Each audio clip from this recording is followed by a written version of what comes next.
had to give you a praise break, but now we always have to give thanks because the Most High is the reason we're here today. The Most High is the reason you woke up this morning.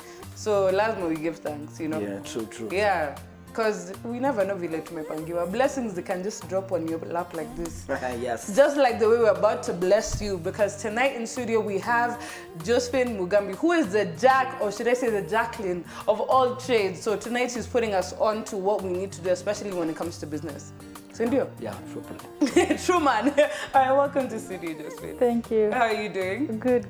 Happy to be here. She's the sweetest soul I've ever met.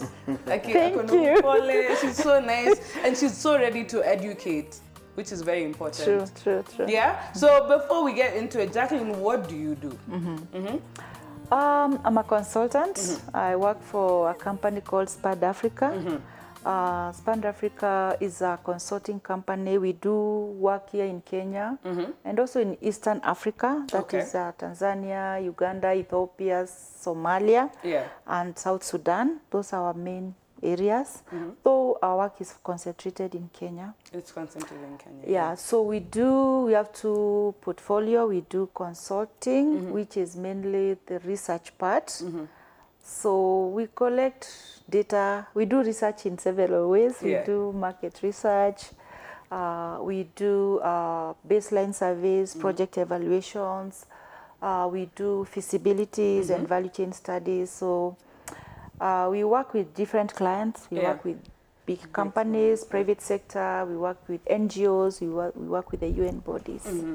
We also have another portfolio, which is business development services, where we support now the businesses directly in different areas of business.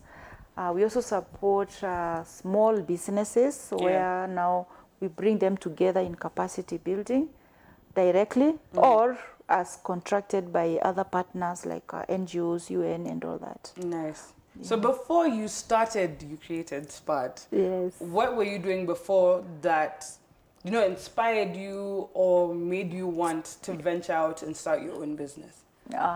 It's a story.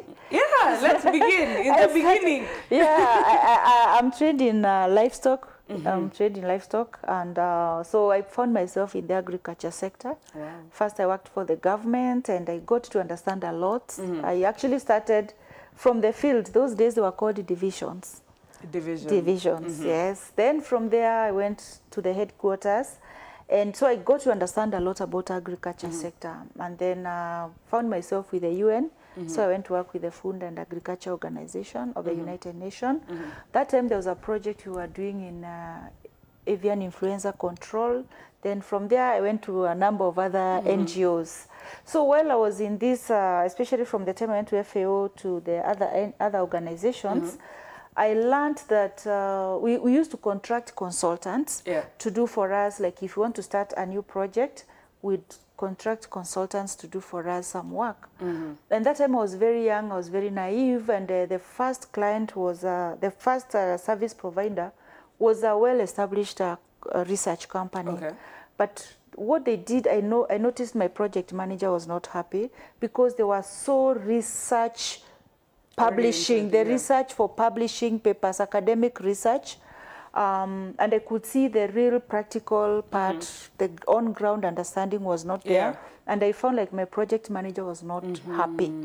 But I was still very new, so later I moved to another organization, and I was managing a project, but on top of that we were also developing a business plan because that organization wanted to do a social enterprise.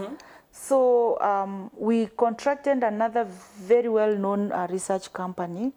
And again, I remember our CEO was so disappointed because it was a very typical research, but they didn't understand the agriculture sector. So I felt like, I think people we are getting don't understand. They know research, but they don't understand what is on the ground. So that's how I started thinking, I think we could get into this space as consultants.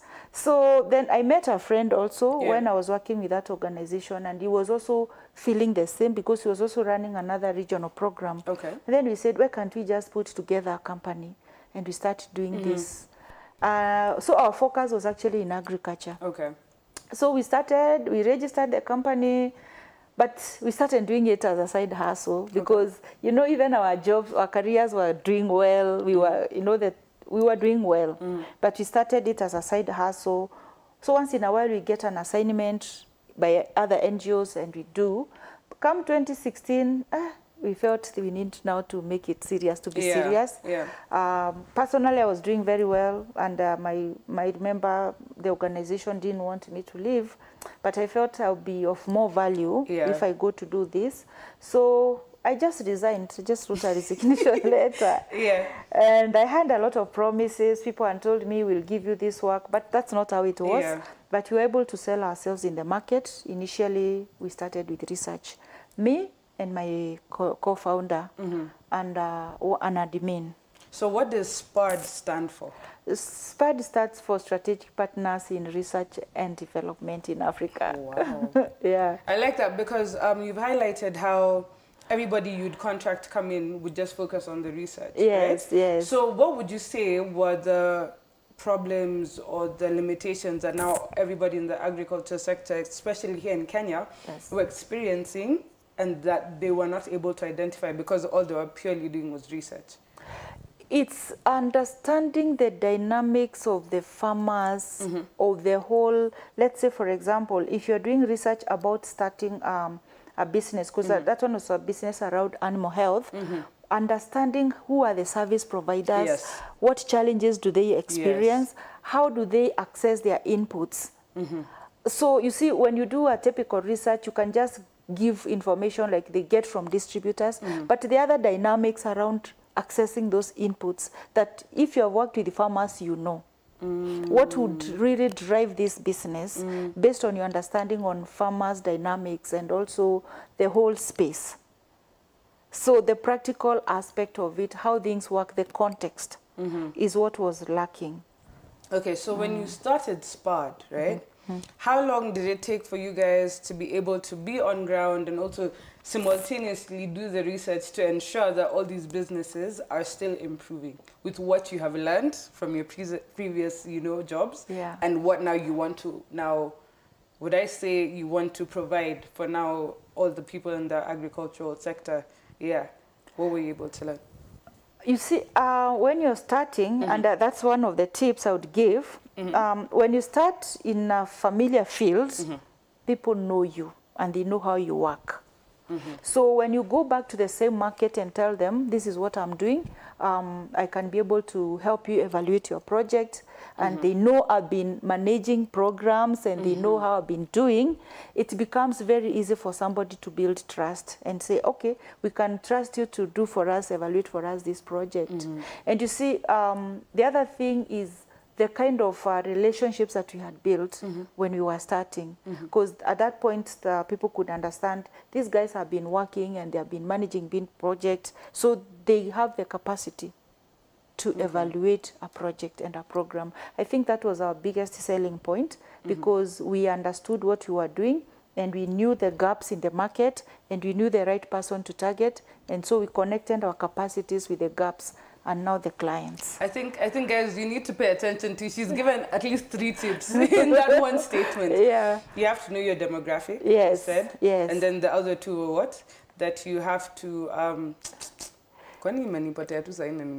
you have to understand the problem, the gap, the real gap. And the third one was your capacity, and you link your capacity with now the person who will buy that service, the market.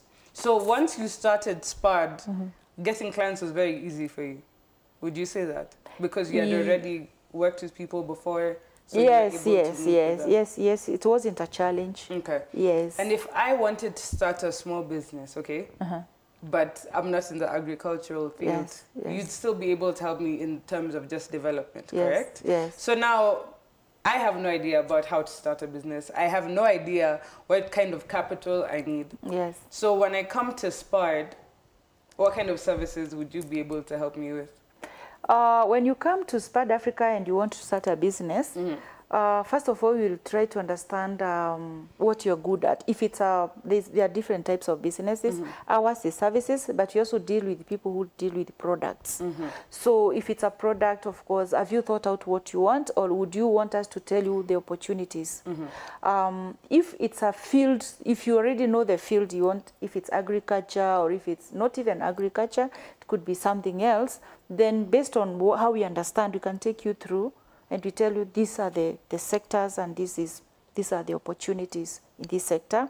And then based on that, of course, we want you to nail down on what is the problem that you're going to solve.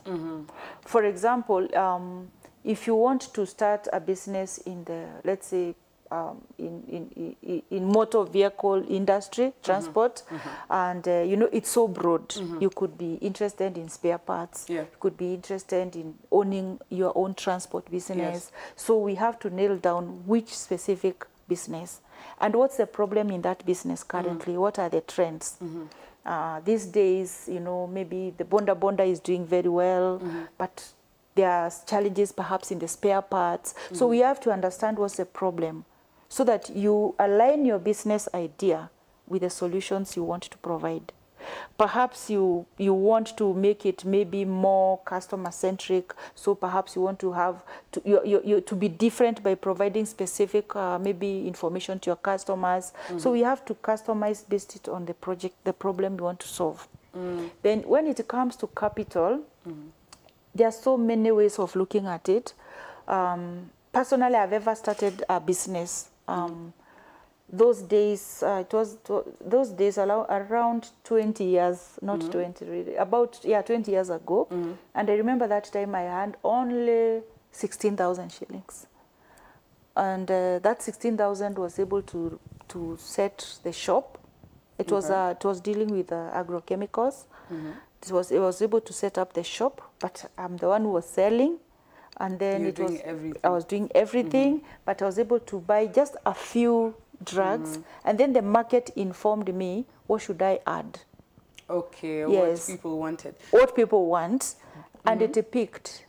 And eventually I was able now to bring in more money based on now what the market is telling me. And I decided to replicate the same in Nairobi. That was up country. There I had capital, so I decided to put a lot of money in it.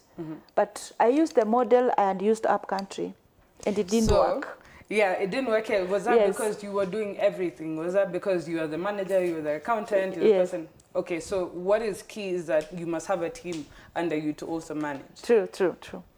Okay, when it comes to identifying the gap, how do you help now someone like me who wants to start now a business? How are you able to help me identify what exactly that gap is and ensure that it's closed sooner than later? Okay, let's assume that you have already identified the business. Okay. Assume you want clothing. Let's say it's clothing. Clothing, okay. So you know there are so many. There's the clothing for adults, for women, for young children, for teenagers. You know they're different. So you have to niche out. Yeah. Because if you go all over, you may get lost. So we'll say, where do we want to start? Do you want to start with the ladies? And do you want to start with the ladies' jackets, or do you want to start with shoes, or do you want to start with everything, depending on the capital? If you decide you want to start, let's say, with let's say jackets or dresses, then now we have to understand what do they need in this market? What are people looking for and they are not getting? Currently, yes, they are not getting. Perhaps it could be all the clothes are being sourced from the same, so there's nothing unique. Yeah. Or maybe they don't have clothes for plus size ladies, or you know. So you have to understand what are people really looking for and they're not getting. You can walk around the area where you want to start your shop. You look at what is there, and you see, how can I make this mine different? Yours different, yeah. And then from there, of course, if you're in clothes, you're also understanding the people you are targeting, what they want. Sure. So based on that, you'll be very clear, this is what I'm going to do. I'll do clothes, I'll do for ladies, and I'll be doing for ladies who are around this age, and then from there we grow. Then in the process, you can decide, okay, the market is also asking for this other things, yeah, you start bringing. But now, okay, like if you and I both have a clothing business, it's going to be competitive because we have the same things. Let's say we're both doing shoes and jackets because it's a cold season and we're doing boots and shoes. So how do we deal with that kind of competition, knowing that, I don't know, maybe you've been there longer and I've just started, but there's still a need for jackets and boots. So how do I deal with that kind of competition? You differentiate yourself. You have to differentiate yourself. So it has to do with like what, marketing? Exactly. You have to now market yourself and show how different you are and what value you're bringing. Even you could just differentiate by delivery. But what about, let's say we have the exact same shoes on right now, okay? You will sell yours for 300 bob, I'll send mine for 1500, right? Yes. Would you say that's a smart business move? Because now if you have a lot of your shoes in supply, a lot more people will buy them as opposed to mine. So is that a smart move?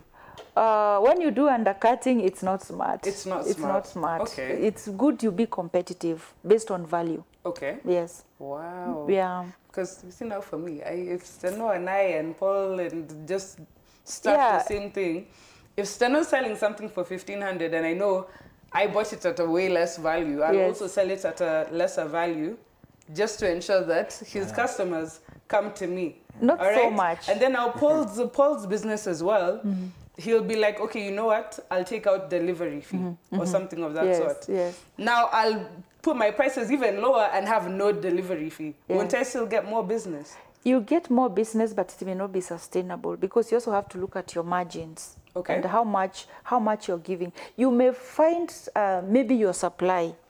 Maybe from your supply you're able to give your client some discount. And maybe his supplier is not giving him that room to give that margin. So you may have a small edge to work on your margin and reduce your margin a bit, and then you'll be able to sell based on value. But it can't be so big. It can't be so big.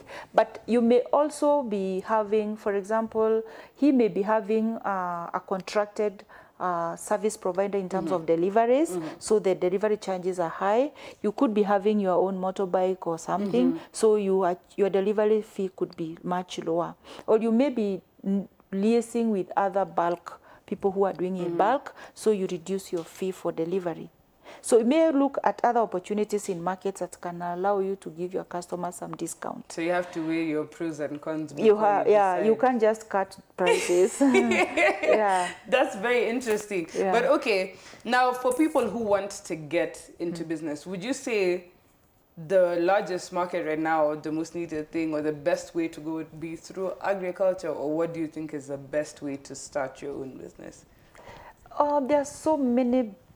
All the sectors. What's hot right now in the market? Having been in agriculture sector, I would say that in the coming future it will be one of the lucrative areas to be in because of food security, climate change. In this country, we are importing food. Actually, we are food insecure. We are importing all food comes from Tanzania, from Malawi, from Uganda, from Ethiopia. We import livestock from Somalia, from Ethiopia, South Sudan, South Sudan through Turkana, a lot of cattle from Tanzania. So we don't have food. And then climate change is also real. Affecting us, So if someone can get into very smart agriculture as an entrepreneur, there's a lot of opportunity. What about greenhouses? Do you think that would be It's still good. It's good if it's efficient, depending on how you go about it, especially in terms of the way you plan your cropping cycles based on the markets, because you also have to align what you produce and when you produce. Because if you produce, you see, greenhouse gives you an advantage to plan your production. If you do when there's glut in the market, you may not really benefit, because when the red fen tomatoes are in the market, you may find you're so flooded. But if you bring yours when actually there's no production, then you benefit from it. Then also the investments you put, how realistic. But it's still the way to go because of the climate change. Rain-fed agriculture is very unpredictable now. But then, okay, you see now those cases where you're guaranteed, like I can guarantee tomorrow you'll want ngwashe, right? Yes. So I guarantee that you'll want tea leaves because of chai. So if I set up if due to climate change, but a very, very good farm or like greenhouses, just to grow all these things in the promise that you have said you're going to buy it. Yes. Is that me playing myself? Because I might grow all these things, invest entirely. Yes. And then what happens? Understand the market first. So before you invest. So I shouldn't invest first. I should wait for you to give me your money, and then I start making my investments in growing. Not really. That's a contracted model where I give you money so that you can produce gouaches. If it's a contracted arrangement, the risks are minimal because you have transferred the risk to the person who you are producing for. For example, if I'm supplying gouaches to our retail outlets in Nairobi. Yeah. So for me, I know how I've negotiated with them and I know the demand and understand the cycles. So when I come, I tell you produce gouaches, I'll buy for you at this price. That is, I've taken the risk from you. Your work is to produce, but you have to produce what I want in terms of quality. So the contract method is a lot less risk for the business owner. For the farmer, yeah, the entrepreneur who is at the production level. Yes, yes, yes. So for someone who's not the entrepreneur at the entry level, now for you, what is the best method that you've seen that works to ensure that now, let's say, your own personal business is going to stay afloat? I would say that if you want to get into farming as a business, understand the market so that you know which crop should I do and how should I do it. You will know when gouaches are in high supply, in low demand. You'll also understand what quality, we have the yellow, the white, the yellow fleshed, all that, those varieties. So you'll know which variety actually is best. Sells best, and how do they buy per kilo? So you have to understand all that before you get into it. Then you can also talk to somebody who is involved in the marketing. And you're supposing I produce, do you think I can be able to offload? Would you be able to buy from this place? And they'll tell you yes or no. So once you understand, you can get into the production. Like more recently, especially now when it comes to potatoes, there was that issue of this fast food chain where they had no potatoes. Yes. Yeah? And it came out that they had been importing them from South Africa and from everywhere else. Why would that be a better deal for them as opposed to just using Kenyan potatoes, right? Because there was a shortage. I know, yeah. There was a whole shortage, and there were potatoes in Limuru or something. You can just bring them. Yes. But now, why do businesses go through stuff like that? There are several factors. One, if I put myself in their shoes, one, they are looking at the quality of potato. Okay. There is so much that you look, maybe how in terms of the size, whatever the varieties, that is one. But now that means the what? Costs. The quality meaning what? The potatoes from South Africa are different from the potatoes. If they have traditional, if they have traditional suppliers who knows what they want in terms of the size of the taste, the varieties, the harvesting stage, everything, so it becomes easier for them to import from such farmers. If the other thing they would look at is the cost, because sometimes our production cost could be higher because of the fertilizers and everything, and the other places where they are cheaper. But if it's imported, that means even after production and everything, and it's been harvested, all the money that you're going to use to fly it into the country before you even start producing it for the fast food chains, it doesn't, for me, it doesn't include longevity. It doesn't like assure me that, okay, tomorrow I'll go to this place and I'll find potatoes. You get? Yes. There's also the cost. The cost could be quite high because there are some things we even import. We even import eggs from those markets because of the cost of production. It could be quite high. So when they do the calculations and everything, they realize it's better they import, or the consistency, because there are three things which these market actors look for: the quality, the cost, and the consistency in supply. Please repeat that one more time. What do these businesses look for? Quality. You You produce what they want. Two, the cost. The costs. Then the volumes and the consistency. If I want, let's say, I want 1 ton of sweet potatoes, this type, every week, at least I want 1 ton 3 days a week. Am I able to get that supply throughout the year? With your suppliers, you have to ensure that you constantly have like a backup or something yes, of that sort. Yes. Sometimes they may go for markets which can produce now that consistency.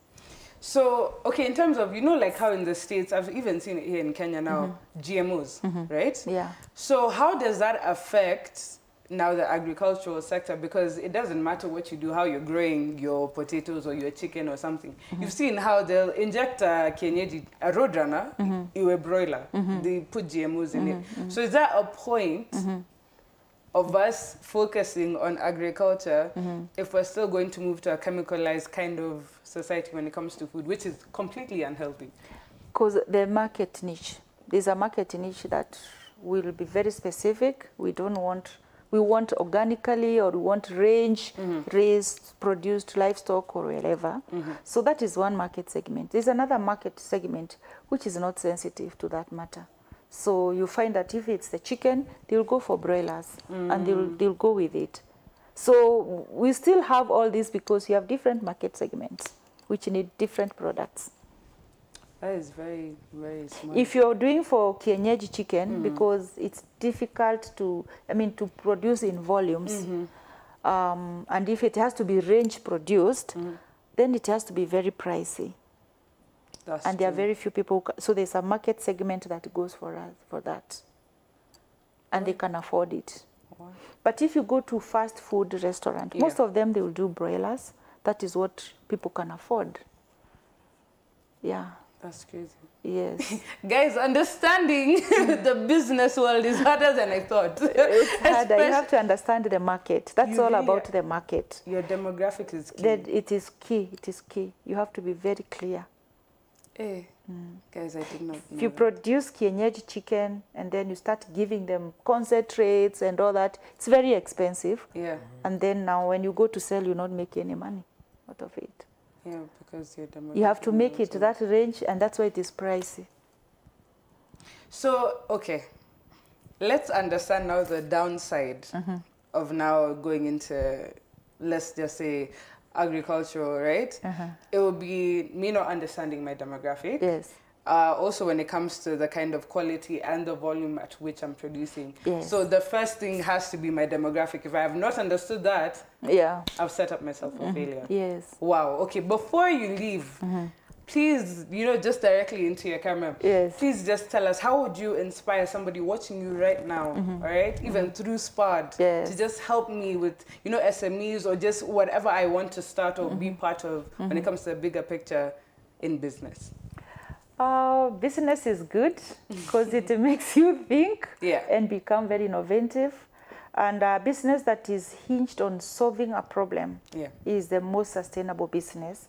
Other than the business where you see someone is doing clothes and you go and open yours next. You need to understand where you're getting into the business, what problem you're solving.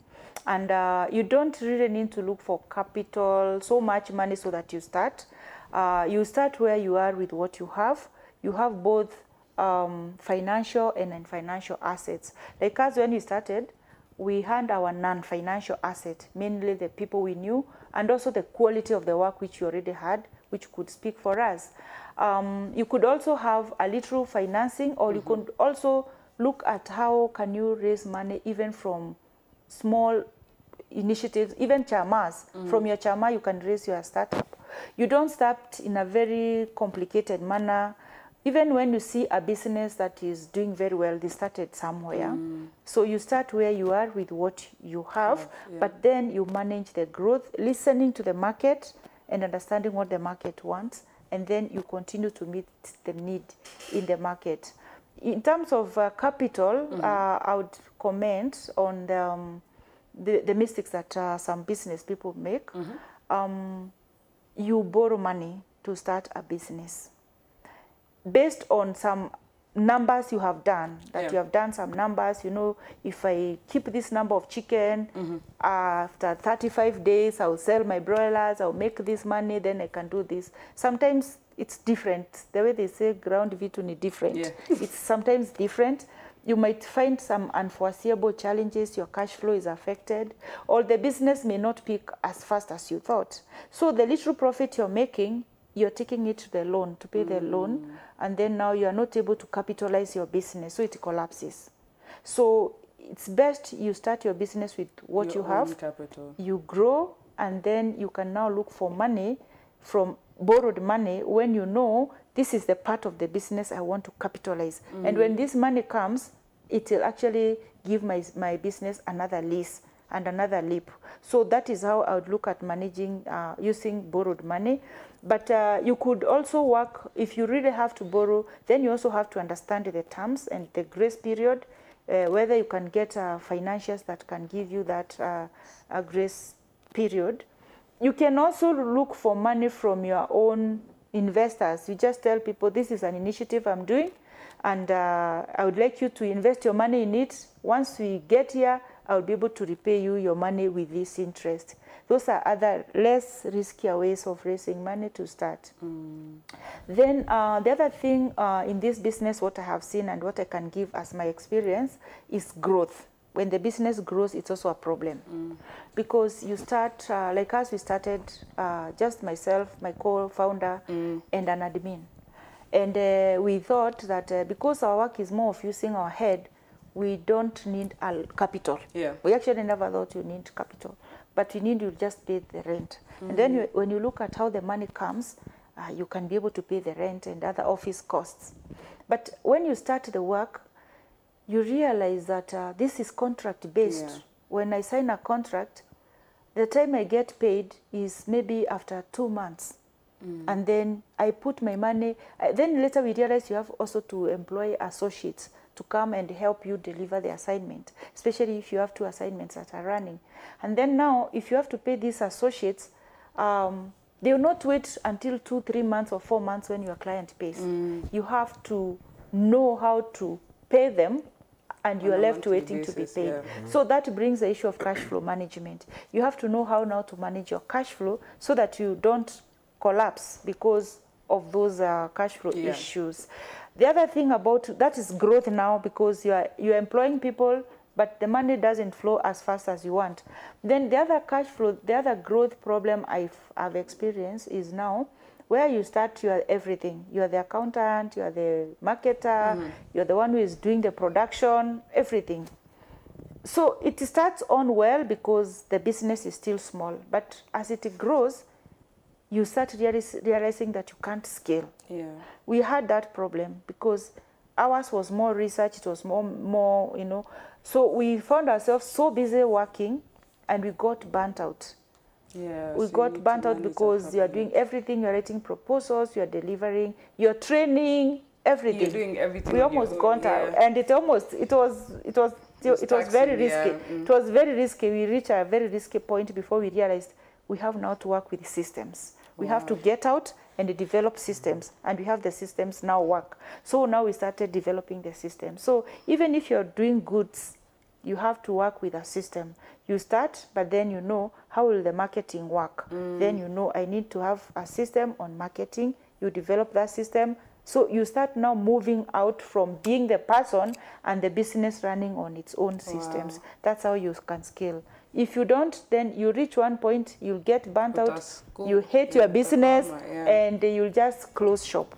Wow, guys.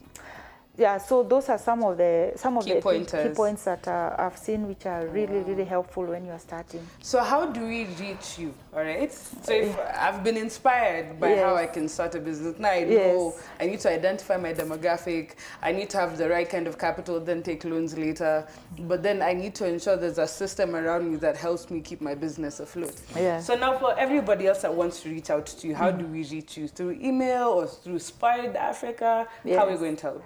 Yeah, the other tip is that you also have to clarify your business model. And clarify your business model, guys. What I was telling you, who are you serving? How will you deliver that value? Yeah, you have to clarify your business model. So if you want to reach us, you can do an email. you reach us at info@spadafrica.com. All right, info@spadafrica.com. Yes, Nice. yes. Thank you so much, Josephine. Yes, and you can also come to our office. We are based at Ndama Place on Cabranet Road, just off Ngong Road. Just off Ngong Road. So she's around the corner, guys. Yes. Whenever you're on Ngong Road, please go take a visit. Please just let her help you. She's here to help you grow in your own personal businesses. All right, guys? So we're about to take a very quick break, and we will be back with some more Monday Madness vibes. Stay tuned.